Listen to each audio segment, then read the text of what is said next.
In today's video, we will go ahead and give our official predictions for each scheduled match. What's going on, guys? Welcome back to my channel, and if you guys are as fans of pro wrestling as much as I am, please consider subscribing to this channel to keep up to date with all the pro wrestling content that I produce. This video in itself will be a short one, given that as of right now, as of this recording, there are only 5 scheduled matches for the Backlash event. And with the first match coming up, we'll cover the Bloodlines, Tama Tonga and Solo Sikoa taking on Randy Orton and Kevin Owens.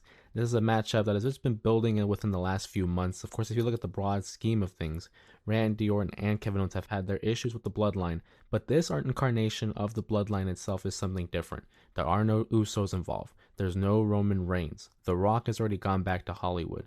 We are left with Tama Tonga and Solo Sikoa. The MFT and apparently the new tribal chief head of the table, or so he would like to portray himself thinking.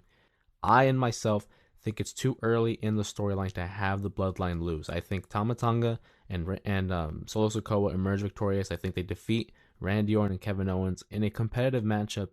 But ultimately, I think this is where we see the debut of a Jacob Fatu. We're going to see a close ending between the two teams. It's going to be a breakdown. And when the referee is not looking, we're going to see Jacob Fatu come in, interfere, costing the babyfaces the matchup, and having the Bloodline emerge victorious. And speaking of tag teams, we have the Women's Tag Team Championships on the line as the Kabuki Warriors, Asuka and Kairi Sane, defend their titles against Jade Cargill and Bianca Belair. Another SmackDown matchup, and that's going to be a popular theme throughout the course of this predictions list. I do think we are set for new champions. You're going to see the other championship matches as well.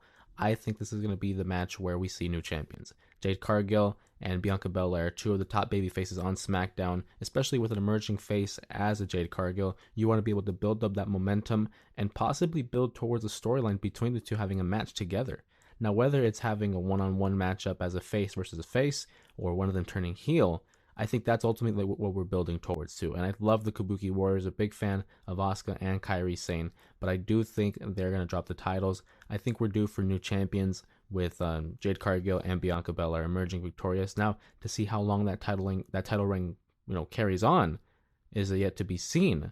I don't see it being a lengthy title reign, though. I do think this is something similar to how we saw Jey Uso and Cody Rhodes win the tag titles last fall against the Judgment Day.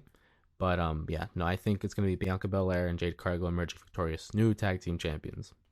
And keeping within the women's division, especially that of SmackDown's women's division, we have women's champion Bayley defending her title against Naomi and Tiffany Stratton in a triple threat match. This is a matchup I'm really looking forward to because it's allowing 3 different competitors to showcase their talents. Of course, a one-on-one matchup is ideal because you get to have just a standard story told between 2 professionals, but with here we have the added element of a third challenger, someone who is young and up and coming, someone who's trying to prove themselves in a Tiffany Stratton, who has proven that she's able to get over with the fans quickly. She's only been with the company for under 2 years.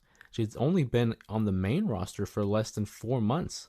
And to see the rise of Tiffany Stratton and her popularity grow, I'm curious to see how she performs when the lights are bright, especially at an event like Backlash, where it's going to be taking place overseas in France. And you know how the European fans get, very passionate, very loud, and I'm looking forward to seeing how this matchup plays out. I do think Bayley emerges victorious. I think she retains the title. I think it's too soon to take the title off her.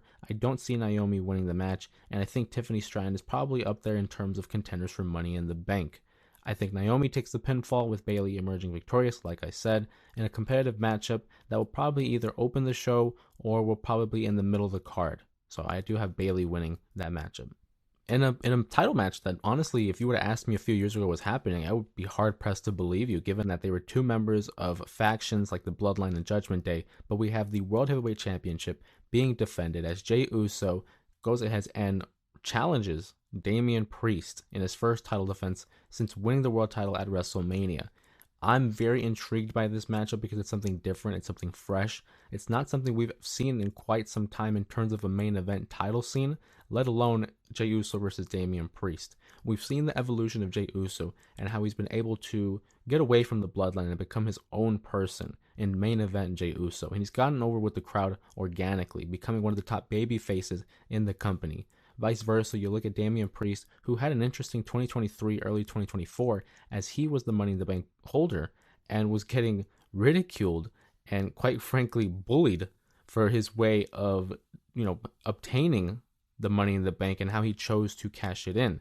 But ultimately, that ended out well at WrestleMania, as he wanted to have the more memorable, successful, and exciting cash-ins in recent memory, because he cashed in at WrestleMania on Drew McIntyre, who had just won the world title but was costed that reign by his obsession with CM Punk. I don't see this match going on for too long. I don't think there will be Judgment Day interference, but hey, that's just me having wishful thinking. I do think Damian Priest emerges victorious. For another reason, just like I said for Bayley, I just think it's too early for him to lose a title. If he did, that would cause me to be really shocked. I would not be surprised by that. I would be shocked. That would be the word I would use for it, because it's just too soon. I envision him holding it on for the summer, possibly dropping it like at a SummerSlam or a Money in the Bank. I don't see him losing this matchup, and if he does, that will be the biggest shocker in WWE.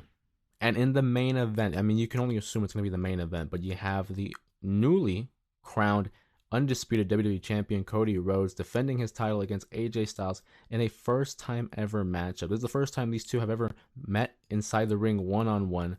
Two former Bullet Club members, two former Ring of Honor NWA World Champions. And if you look back throughout the channel, there was a short video where I highlighted the fact that AJ Styles has faced Dusty Rhodes before. It was 21 years ago in 2003 as he defended the NWA Championship against Dusty Rhodes in TNA. And so for him now, full circle, to come back 2 decades later and challenge the son, Cody Rhodes, for the WWE Championship, this is something that is amazing. It's a long-term story. It's building. And to see two of the greats right now, arguably in their prime, AJ Styles in his mid-40s, but he's still one of the best of this generation, or any generation for that matter. So to see him go one-on-one against the Cody Rhodes for the WWE title, especially with a matchup that has a quick turnaround. These guys just came out of their rivalries with LA Knight and Roman Reigns respectively. Not much story has been built on it, except for the fact that, hey, these are two of the very best fighting for the title that everybody wants to fight for. I do think it'll be the match of the night. I think it's going to be ultra competitive. I think we're going to see Cody Rhodes retain his title. I'm a broken record, but I think it's just too early for some of these title reigns to end. Bayley, Damian Priest, and Cody Rhodes, I don't see them walking out as losers at this event, which is why I do think we're due for new tag team champions. One of the titles have to change hands. It's very rare to see all titles remain the same in terms of their title holders at the end of an event like this. I think Cody Rhodes emerges victorious, and we're going to see who he moves on towards for the new challenger. Given that King of the Ring is just around the corner, are they going to have title matches there? Is it just going to be dedicated to the tournament itself? I'm very curious to see. But what do you guys think about the Backlash event coming up this Saturday? Give me some of your predictions down in the comments. Do you think Cody Rhodes retains? Do you think any of these championships change hands? And what are your thoughts on the Bloodline's direction and how we're moving forward without Roman Reigns, without The Rock, without the Usos? What are your excitement levels regarding this event? Please let me know down below in the comments. And with that being said, my name is Jose Ramos Jr., and I will see you guys in the next video.